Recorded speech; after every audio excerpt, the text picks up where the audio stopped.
Hey guys, thanks for stopping by. This is just going to be a quick little tutorial of some basics. There's absolutely going to be better, I'm assuming there's going to be better chess vids up there on YouTube to find out for those who, are more interested in taking a more legitimate look.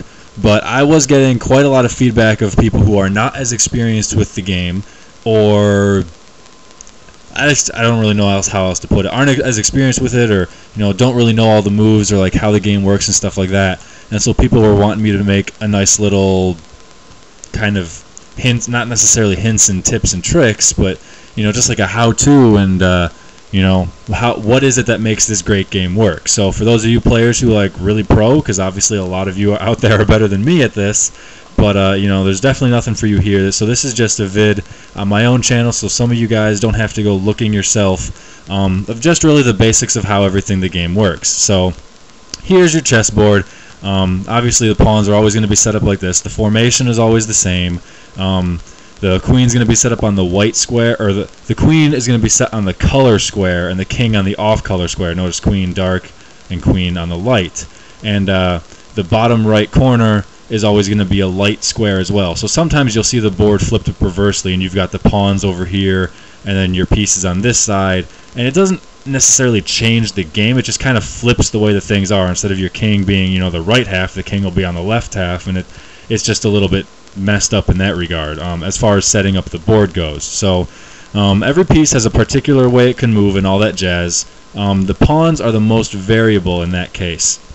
On a pawn's first move, it can move up 2 squares, which it wasn't always that case. There used to be a time when it was just 1 all the time, and I'll get to it a little bit more on that later. So if a pawn moves 1 and it's still within this first 2, however, it can still only move 1 from henceforth thereon, and that's all it can do. When a pawn gets blocked in a nice equal straight line position, it can't move. But a pawn, if it should like to, it can attack on either one of its 2 diagonal squares, and that's how it kind of progresses through the map. And through the map? Yes, this is a chess map! And that's kind of how it can go from there on. They're pretty much little just defensive statues, stout little fodder warrior type dudes, if you want to, try and give them some sort of cliche resemblance, as chess was kind of a game of war in essence. It was something in the history that a lot of generals like to play. Napoleon was very famous at one time for being a great chess player, and so on. There is one more little nifty thing. Should you get a pawn to go all the way to their back row, now obviously this is the thing I'm playing on right now is actually Zat chess, which is extremely simple, but I wanted to be able to have constant control and manipulation of all sides of the pieces. Should a pawn get to the opposing side of the field like this, then it goes away and you can replace it with any piece that you want aside from a pawn. You can put a knight here, you can put a bishop here should you like, you can put a rook here should you like, or what everyone almost always does is put a queen here should they like, which is obviously the best one because that's, the queen is the best piece. There have been times I have done some various puzzles and stuff like that where if you got a queen or a rook, you force them into what the hell is that term called? Ah, I'm so stupid. You force them into stalemate. I don't know why I couldn't think. I was like, checkmate. No, it's not checkmate. It's stalemate, which is a term when the king is not in check, but there's nowhere for the king to move, and black, or I shouldn't just say black, I'm just facing the black team right now, or that player has no other legal moves to make, so there's nothing he can do. So like if he's got, just 1 pawn and just the king up there somewhere, and I've got him all blocked in and he has to make a move, but his pieces are locked and his king can't move because it puts him in check. You can't ever make a move that will put your king in check. Then the game is just a draw. So there's been some times where I've seen people have to take a horse or they have to take a bishop, otherwise the game becomes a draw instead of winning the game. So there's that little intricacy of how the pawns work and all that jazz. They're really kind of cool in that way. I suppose while I'm here I may as well just finish it off. There are some plays where, how I mentioned, you couldn't originally always move 2 squares. Sometimes you were limited to just 1. So in the old days, if you had a pawn on this fancy little square, and they wanted to move something just 1, then you always had the option to take it. It wasn't safe from you. And then when they changed the rule and said pawns can move 2 on their first move, this allows them to pass the ability to be captured. And they were like, well, no, that's kind of not the way we're going to do things. If a pawn does this to you, on the very next turn, which assuming, let's just pretend that this dude just did this, on this, now it's my turn as white, the very next turn and only the very next turn right now would I be allowed to take it anyway as if it could only move 1, and it goes away, and here I am. And that's called en passant, or I think that's how it's pronounced. It's French. It's messed up because those, I don't, you know, those French people. But it's called something like that, en passant, or, you know, whatever. And it's not very commonly seen or used, and there's actually a lot of chess players that don't really know it exists, and when you do it, they're just like, what are you doing, you stupid noob, I'm going to quit playing this game. So it is definitely very legal and not very much seen, though I did do it once a couple videos ago, and it was kind of fun. I almost always do it when I have the chance, because they're usually trying to protect something up in this area or attack something else. You know, like if I had a queen hanging out over here and, you know, dude's got, like, his horse over here somehow, you know, something like that, and they're trying to gain an advantage in some sort of way. They're always like, well, let's see if I can make it happen where he won't go for it type of deal. So it's almost always advantageous to you just to take that turn while you have it. There are times when you don't want to, however. So it really just depends on the situation. Chess is extremely situational based. Somebody asked me the other day, like, how do you know if it was the right move or if it was the wrong move? It's like, well, there's never, well, I shouldn't say never. Yeah, there's never a guarantee in chess, 100% one way, yes or no, one way, right or the other. Everything's subjective. So there's never necessarily a best move, because different people are going to find different things or different paths to go, different ways to get to the same goal. And there could be different opinions on which one is, you know, more correct. It's kind of going to depend on how they respond more than necessarily the move that you made itself. So as far as, you know, making the right move or the best move or a great move is concerned, that's just something that you have to develop over time, really. When you make a great play, you're going to know, you're going to see, oh, it does this and this and this. And it's more just a matter of being correct and not saying, oh, I do this and this and this, but, you know, there's something else that you missed and they just dominate you for that. It's pretty easy to tell when you make a wrong move or a bad play, because they're just going to immediately make you pay for it and be like, oh, I guess that didn't work out for me that way. So that makes things a little bit easier. These guys in the corner, Rooks, they've got a couple little things to them. They can move straight in any of the 4 major directions that they want, as many squares as they want. If I want to move 1, if I want to move 2, if I want to move 3, if I want to move 4 and take something, etc. So that's how they go. And in relation to the king, should you get all of these pieces out here somewhere, if the king and the rook on either side has not yet moved, but like if I've, you know, been in check and I'm like, oh no, run my king away, and later put him back here, you can't do it anymore, there's a special move called a castle, which is pretty much arguably the most powerful move you can make in chess. And how that works is if there's nothing in between the king and the rook, there's no line of check between him, so the king can't move through a square that would put him in check, as normally the king can only move 1 in any direction. With castle, it allows the king to move 2 squares towards the rook, and then the rook goes on the other side of the king. And it works a little bit differently on each side, as because there's just different amounts of space, which makes him extremely safe in this nice little cubbyhole. He gets even safer when you pull that move, as there's a lot of stuff that likes to chill up in here in your grill and all that jazz, and it gives him an escape route should he need it, which sometimes he does. Oh, God, this pawn shouldn't be there. There we go. It makes him nice and super safe in there. It also helps get this rook free and available for use. Otherwise, he's kind of going to be trapped in there, and your best way to get him out is either to move a king up or to do this little jig, which doesn't work out too well because bishops are like, oh, hi, I got you. So it's both offensive and defensive at the same time, and it can really change, you know, the play of field. You can do it on either side as well, should you be over here, and again, you move 2 squares towards the rook, and then the rook comes on the opposite side of the king. It's not used anywhere nearly as often because it's deemed less safe. When the king is over here, he can directly touch and defend all 3 of these pawns in his corner. On the queen side, however, he can't defend everything, so it's very common after somebody does a queenside castle that you see the king do this. As horses like to get all up in this grill and attack the king, or somebody just wants to take a nice free piece. You know, you get a rook down in here and stuff is in trouble. If you get a queen down in here, you're pretty much just going to be dead. So that's how that works. And where are we going to go from there?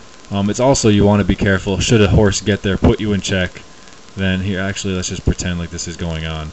Horse comes here, puts you in check. It's really common to go here, and depending on how your defenses are laid up, they can usually just go right on back, and then you get a nice little fork on a couple of pieces, which will lead me to my next play, a type of move, not necessarily a move per se, but a type of move called the fork, which is another arguably the best play in chess, simply because it gives them a very difficult decision to deal with, and wow, this is okay.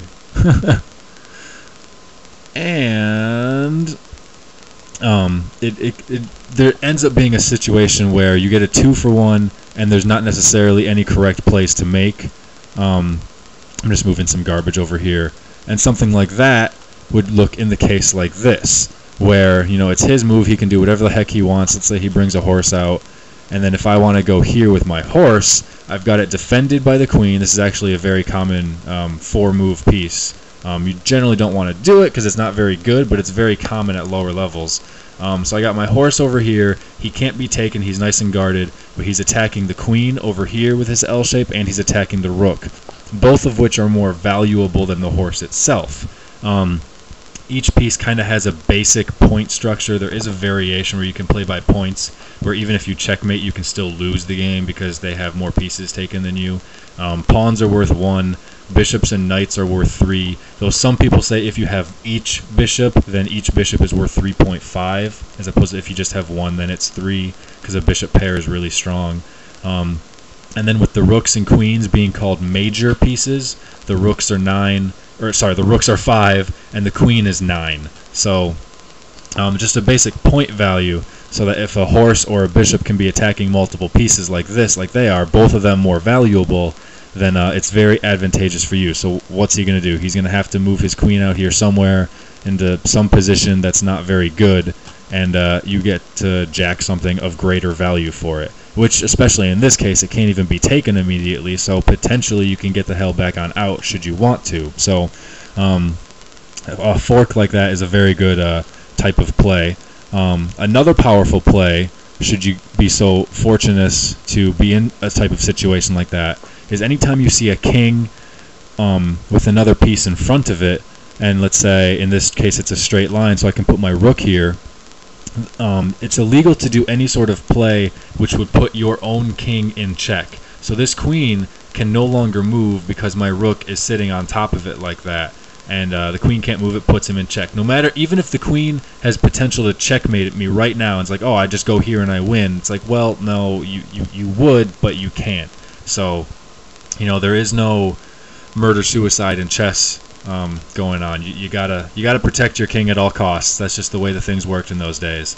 So if the king wants to move, then fine, you take the piece. But this piece can't move in and of itself. So it's called a pin, as it forces something to stay on its spot. It's literally stuck. I suppose it doesn't always have to be a king there. Should you have a type of situation where there's a bishop and a queen, the bishop in this case is going to be pinned to the queen, simply because if you move it, then hey, free queen, I'm going up in value, taking his most valuable piece, and that's not something he's going to want to do. So when you can, it is extremely beneficial to always get a nice pin in there.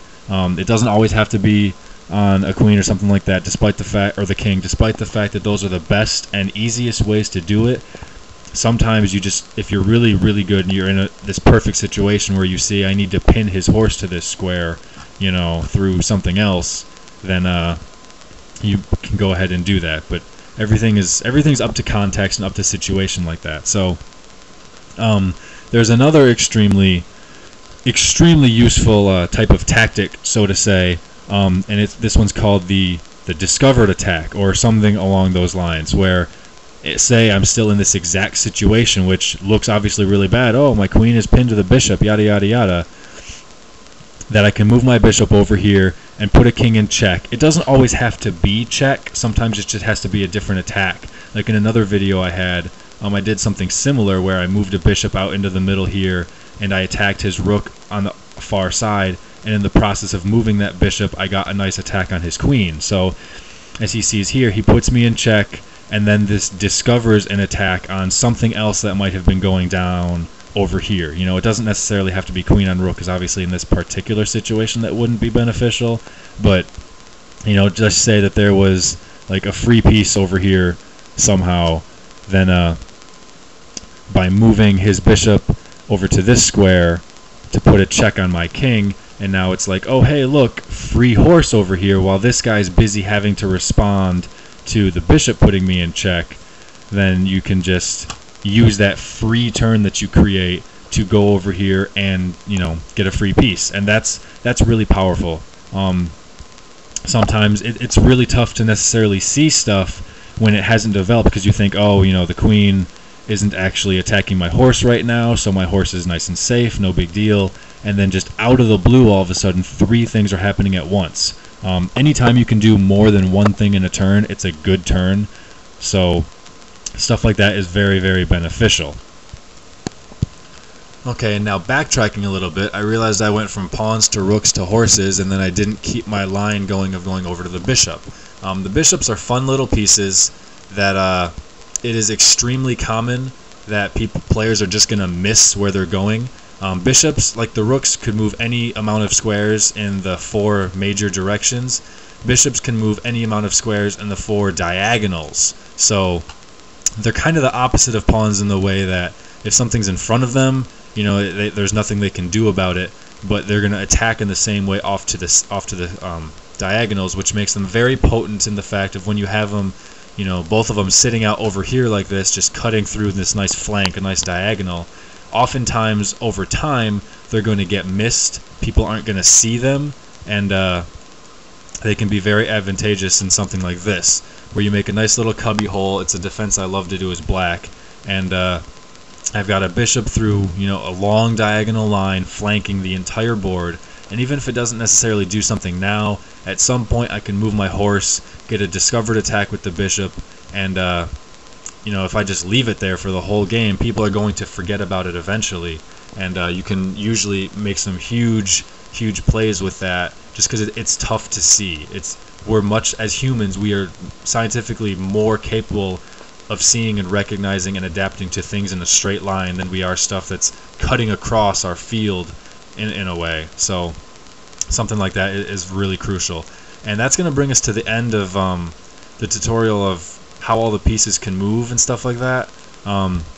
As far as some little advantages or like little things that are beneficial, little combos are, if you can get a bishop on front of a pawn like this, that's usually really powerful, as both pieces are guarding each other. Anytime a pawn is guarding something, that makes that piece much safer than if another piece is guarding it.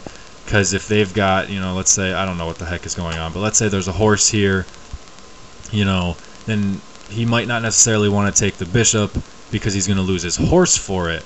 But if there's, you know, something, let's see here, where's a better example that I can think of on the spot? I don't know, but if there's, you know, something else that's like a rook is guarding it, for example, people are more likely to take it because then it's a piece that has to respond and they can keep attacking. Whereas, you know, if you get something taken with a pawn, it's just like, oh, that sucks. So having a bishop and a pawn up in this little grid, not grid, what am I talking about? Diagonal from each other like this is really powerful. The bishop is safe and it's just got all sorts of space. The pawn is safe guarding the bishop. The bishop is still guarding the pawn should they try and break it up. All sorts of fun stuff. Likewise with pawns, if you make a nice big old chain, it ends up being extremely powerful. You can lock up the board really well, play a very defensive game. All of these pawns are obviously all defending each other, make a nice little wall, and just kind of, you can seal things off in the way. I didn't talk about the horse, did I? No, I didn't. Okay. So remind me, I gotta do that. They can make a nice little powerful attack, so to say. And it just really does a lot of good things for you, along with opens up half the board and locks off the other half of the board. So the best way to defeat something of a pawn chain, people say you either want to attack it at the front, cut the head off the snake, or you want to get it at the bottom. It's usually the least defended at the bottom, but it's also going to be a lot tougher to get there. It's more defended up at the top, but that's going to also open up things the most. Attacking a pawn chain in the middle usually doesn't really do as much. So it's always advantageous to you to get up some sort of chain, which has become extremely easy in the fact that now you can move a pawn up 2. So it makes pawn chains pretty powerful and pretty easy to get up there. It's better to have them going with 1 point and then splitting down like a flock of birds as you see them flying through the sky than it would be to have kind of an inverted chain. This is still really good as well, but it's not quite as powerful, because then if anything happens to this little guy down here, then both chains become weaker. So it's still very, very strong in some cases. It's kind of too many chains, but it's not as strong as just having them all in one powerful straight line going up as opposed to going down in a way, making a V. So there's that. And now I'm actually going to get to the horse, like I thought I already did, but I did not. The horse, it's actually called the knight. So before you delete that little comment that you just wrote about, oh my god, you call it the horse, you're stupid, I'm done watching type of thing. I guess you wouldn't be done watching because you'd still be here. But he's a very unique piece in that he's the only one who he can attack something and it can't fight him back, of course, unless it's another horse.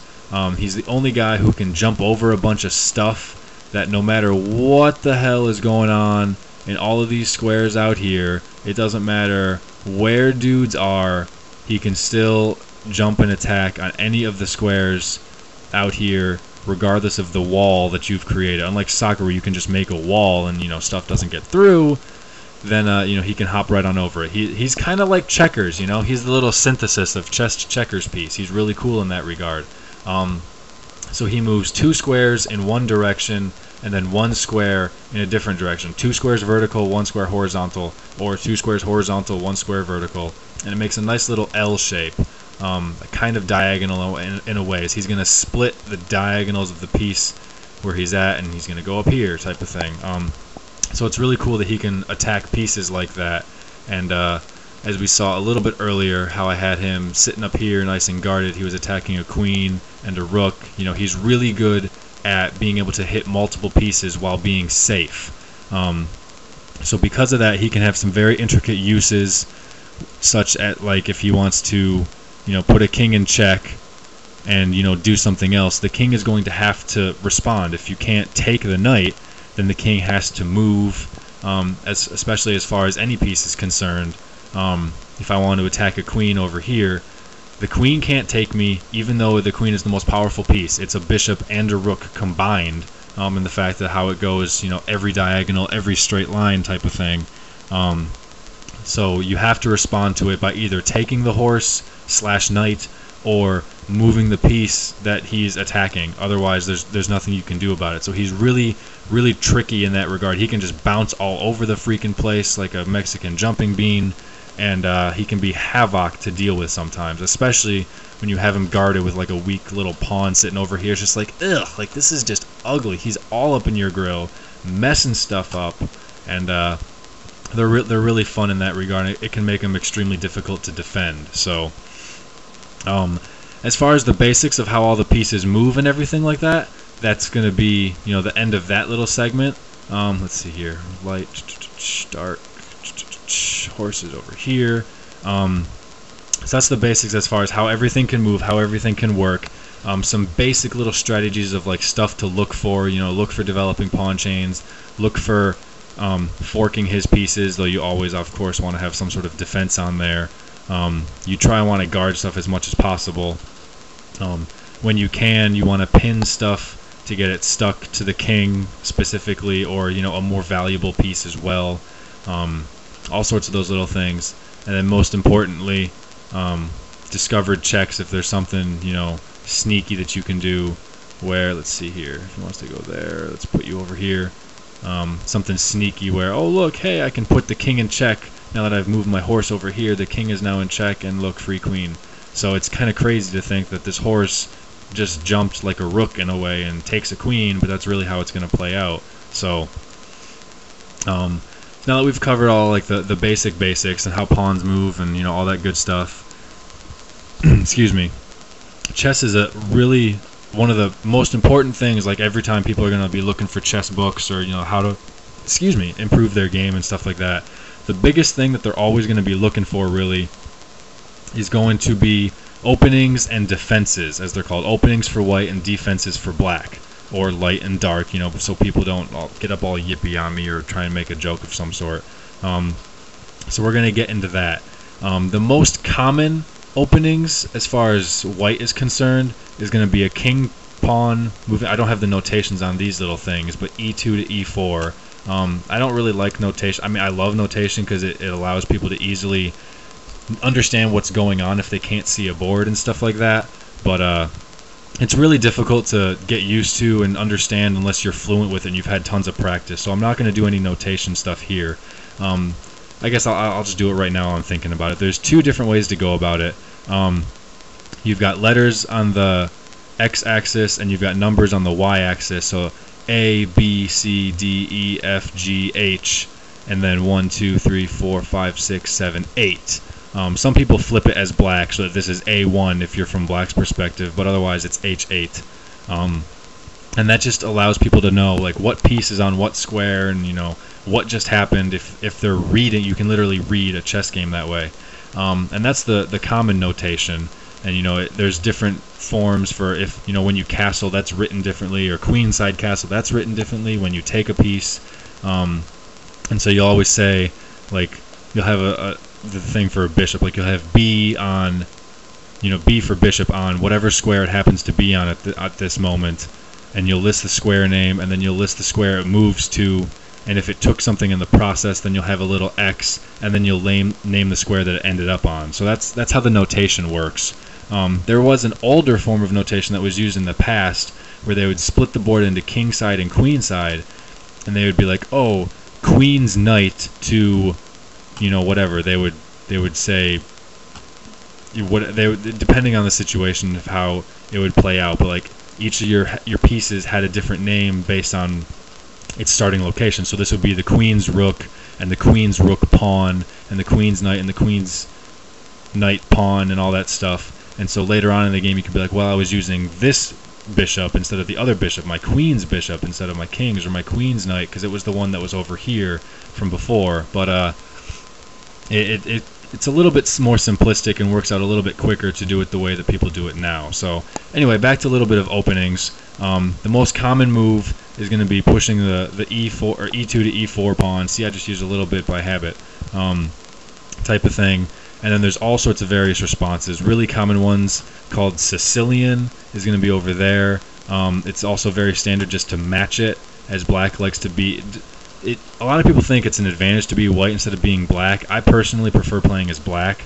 You lose the quote-unquote advantage of going first, so black is always trying to gain equality, so to say. That's like the buzzword term for it, and try and lock things up. So it's very common just to match it in that regard. It used to be common, but it's not common anymore, to lead with the queen, force him to take, blah, blah, he takes, you get your queen out, and then you have to run your queen away somewhere, which is why it's not considered good anymore, because you waste time doing that. You don't really want to use the same piece multiple times in one opening, which hopefully I can remember to get to later. But so that one's not as commonly played anymore. There is another type of defense where you just move both of these little guys, and then if a trade does go through, you're missing a weaker side pawn and they're missing, you know, a center pawn. So that's really powerful and really popular. And then there's another one called the French, which I always do it wrong. I always switch the pawns and I do it like the other way, which isn't, you know, correct at all. So there's lots of little different things that people like to do for those. And then it's going to be tough to go through like all of them. I can't go through every opening, every defense in one video, because you know where it goes from there after move 2 is dependent on what the other person just did. So another one is queen pawn that you guys have seen me do in my past few handful vids that I like to do. You start with the queen pawn, which can get matched in various ways. I like to defend it with the horse. A lot of people are going to match it over here as well. Again, they can come. Ooh, hey, how's it going there? You can match it with, you know, moving up your pawns like that. And it's common just to lead with this guy, because on the queen side, you know, these couple of pawns over here, they're really not that valuable. So if you can get them up here and sacrifice some pieces, just making them be fodder and making them trade, then it's going to be more advantageous to you, and it really just opens up your whole board, and it's really fast in that regard. So other common responses are that one and all sorts of other stuff. And this one's called Kings Gambit. Should you want to try and do that way. Anytime somebody says a gambit, when they're like, oh, I did the blah blah blah blah gambit, that means is that you're giving up a free piece or some sort of material. Pawns usually aren't called pieces, they're just material. It's like the main pieces that have like actual powers and moves that are considered pieces. That you give up that, but in response you hope to gain advantage in the space of board. The higher the competition goes and the better the players are, the more board control matters, and you know, the lesser the competition is and the more inexperienced players are, the more having material is going to matter. So it's always fun to see people accept a gambit like that, because like, ooh, you know, now there's a clash of two different people, and it's like, how is that going to work? So because at this point now I've got, wait a second, there we go. You know, now I can really speed things up. It opens up a bunch of my potential moves to go with, and you know, so it gives me position, and he's got to figure out some way to defend it, which hopefully he does not do that. It would be good for me, but not for him. So all sorts of different stuff in that regard. I do want to mention earlier how I said you don't want to generally move something multiple times too early. So let's see, what's a good example? I think they opened up with like a, how was it? I think did I do this? And then then they attacked it with a horse. And so I was able to, you know, push up here, because now the horse has to move. You don't want your dude to be taken. Like, what are you going to do? It's a free piece at that point. So then they move the horse around somewhere else, and you know, it gives me more options to just keep it running away. It's like, oh, now he's going to run away over here, and you know, it's going to give me time to defend what the heck I need to defend. And the more you can keep pushing something away at the start, because now look at this, like, what has he done? He's brought a horse from over here over to freaking Timbuktu, while I've got a pawn up there high. You know, I've got some defense over here. I don't exactly know what he's going to do, but I can always just push up 2 on a really weak pawn, defend this piece over here. I've got my bishop free. Horses can almost always be free, and then I'm close to castling. My queen is free, even though I don't necessarily want to bring it out this early. The potential is always there. Horse is free, so it's really, you know, really open. I've got material, or not material, I've got position, you know, through the wazoo. You want to control the center as much as you can, so you generally don't want to keep attacking pieces like that at the start and slowing you down. It's called getting a tempo when they do something that allows you to not only develop a piece, but also, you know, keep equality and keep things going the same. So there is that. Holy crap, 33 minutes. I did not expect this to be 30 minutes. I wanted this to be like 15 or so, but there's just a lot of crap to go through with chess, I guess. So sorry for making you guys sit there through that whole time, or splitting it into 2, or whatever the heck it is that you did. The worst part is I know there's going to be crap that I wanted to talk about that I missed, just because there's so much to this game. But hopefully, at very least, like, that's, you know, a basic rundown of not necessarily simplicities. God, where's my words today? Normally I'm so good with words. It's like something I pride myself on. But just kind of the basics of, you know, how do the pieces move? How do they work? You know, what's good? What's bad? How can I necessarily decide what to do? So sure, these 2 pawns are the 2 most common openings. I have seen some friends be extremely successful with this, but he was Ukrainian, and they're kind of weird over there, so they always do funky stuff. Oh yeah, Fianchetto. One of you guys posted on an earlier vid that it's like, you keep saying this word Fianchetto. What does that mean? And that is related to the little cubbyhole defense, of when you push this pawn up, and then I guess the horse doesn't necessarily have to go, but when you push this little guy up just one and you fill his spot with the bishop, and it makes a great line down the full board diagonal. It's better to do it from white's perspective on the queen side, because should he have at some point want to castle his king, then it's like, oh look, I've got a great little attack over here, and at some point he develops like this, or some standard garbage, then if I can get a rook or a queen up in this square eventually, then it's just gonna be deadly. It's gonna be some checkmate. So it's really good to get those guys set out there and in their little space. It's also very good to do it. Whoa! Also very good to do it on the king side, not as much offensively, but more for defense, which is why black likes to do it a lot, because black is already going to be giving up space by going second. So you just get this astounding defense going, which is what I like to do. That one's called King's Indian. When you have it, when your first 4 moves are this, it's just like, So I'm in lockdown mode, and it's really secure, really safe.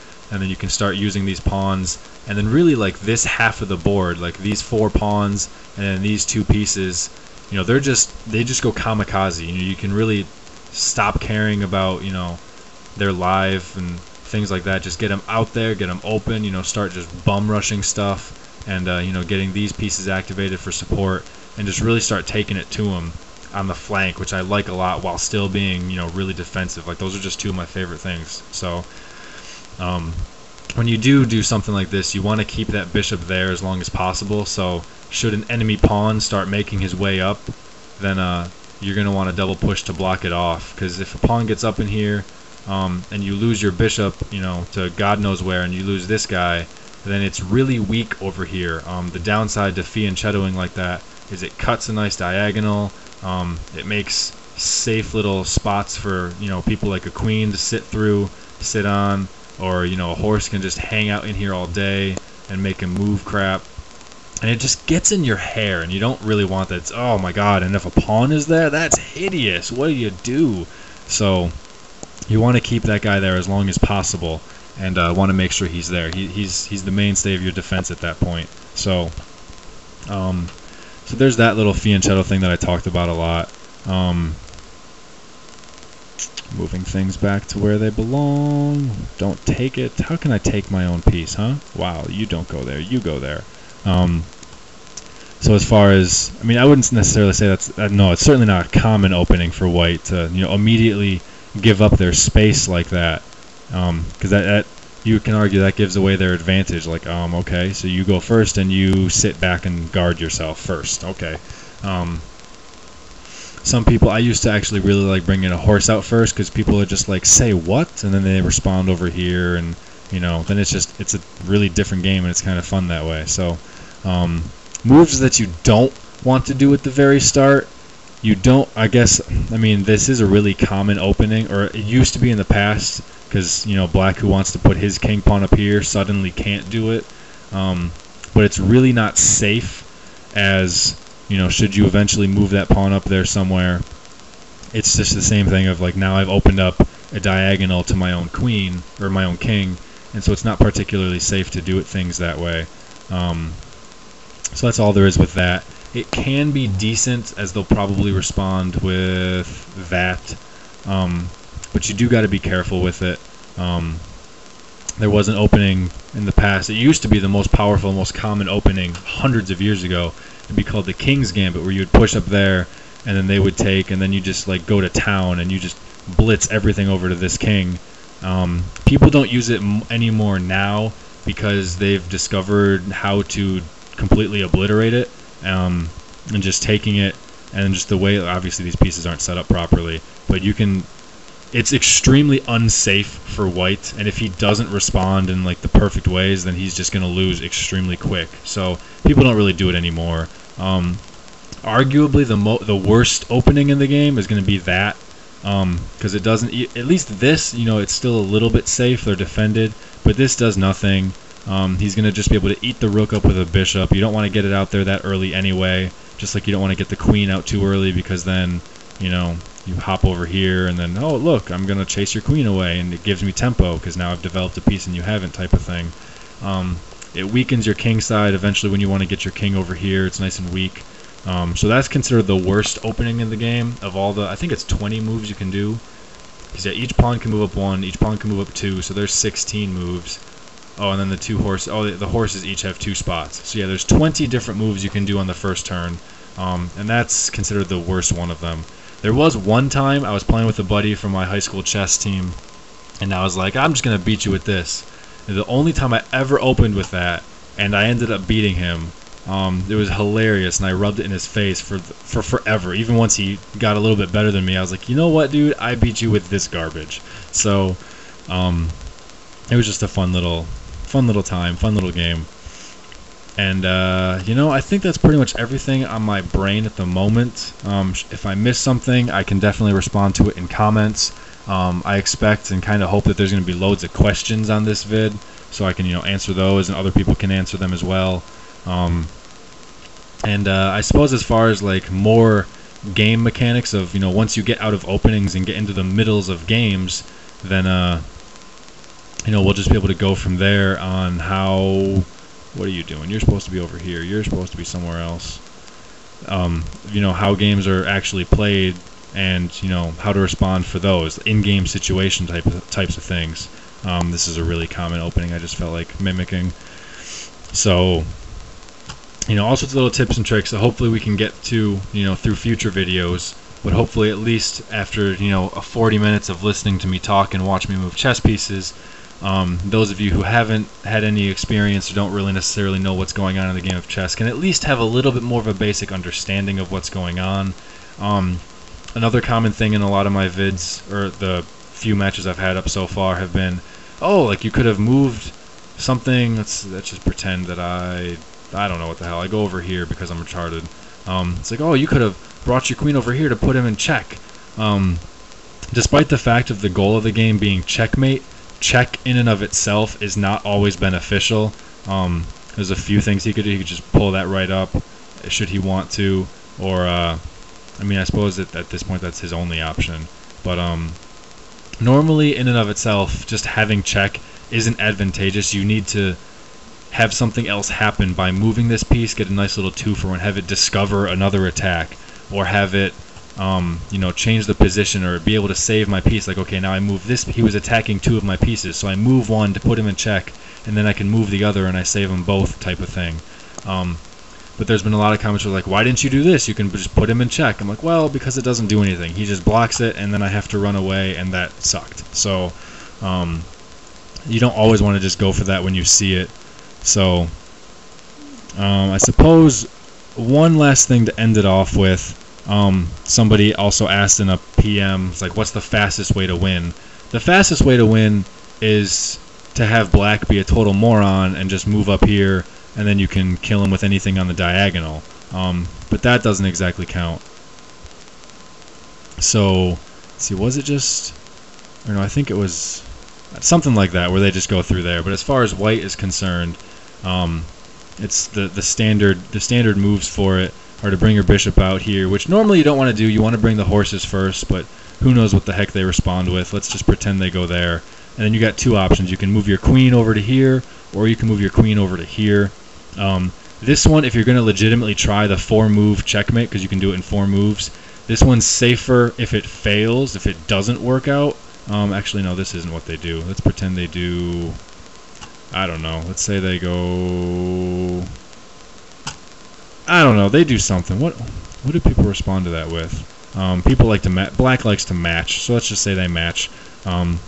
This one's going to be a little bit safer,